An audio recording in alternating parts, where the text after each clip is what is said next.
Why Ethiopia's new Su-30 jets are Egypt's worst nightmare. For decades, the story of air power over the Nile was simple. It was written by Egypt. With a massive fleet of modern jets, Cairo ruled the skies. But while the world was distracted, a quiet arms race reshaped the Horn of Africa. This isn't a story about a future threat. It's about a secret modernization that has already happened. Ethiopia's new Sukhoi Su-30 fighters, inducted in early 2024 alongside advanced drones, are more than a military upgrade. They are a direct challenge to Egypt's dominance. For a nation whose very life depends on the Nile, this is a strategic nightmare made real. Here's why the era of uncontested Egyptian air superiority is over. To understand the shift, you must first grasp Egypt's dominance. The Egyptian Air Force is a regional behemoth over 1,000 aircraft, including more than 200 F-16s, plus French Rafales and Russian MiG-29s. This isn't for show, it's the sharp edge of Egyptian policy.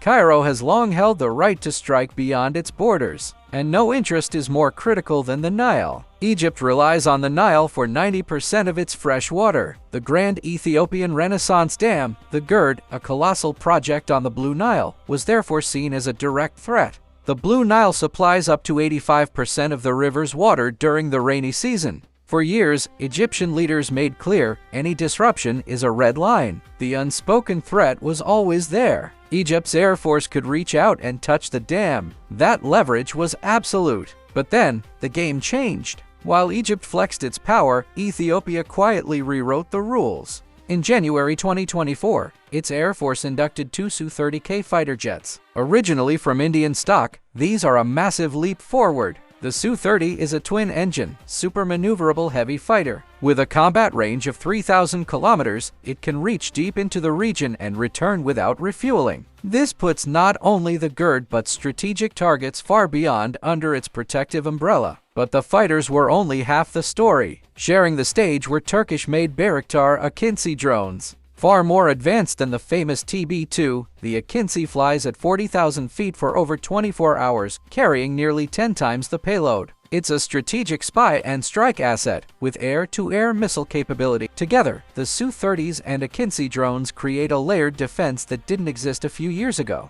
Ethiopia's chief of staff was crystal clear: we will continue to be equipped with modern weapons that can defend our airspace from any attack. If you're finding this valuable, subscribe for more defense analysis. So why is this Egypt's worst nightmare? Not because Ethiopia could win an all-out war. Egypt is still stronger. The nightmare is that Ethiopia can now make any military action incredibly painful. Before 2024, an Egyptian strike on the GERD would have been risky but straightforward. Now, picture this: as Egyptian jets approach, they are met by Su-30s in a dogfight. The super-maneuverable Sukhoi is a terrifying opponent.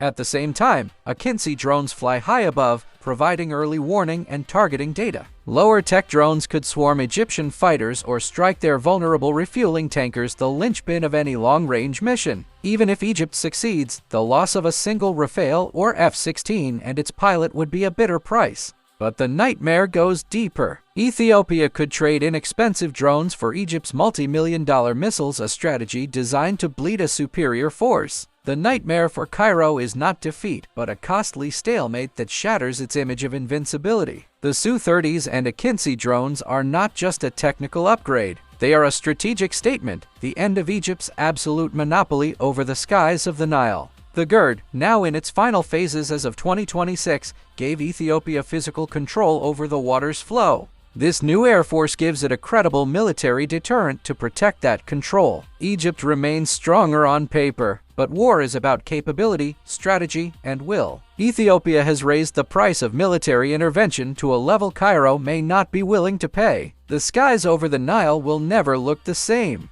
The central question is, will this new power force a diplomatic solution, or is it the opening shot in a dangerous new arms race? Thank you for watching. Let us know your thoughts below.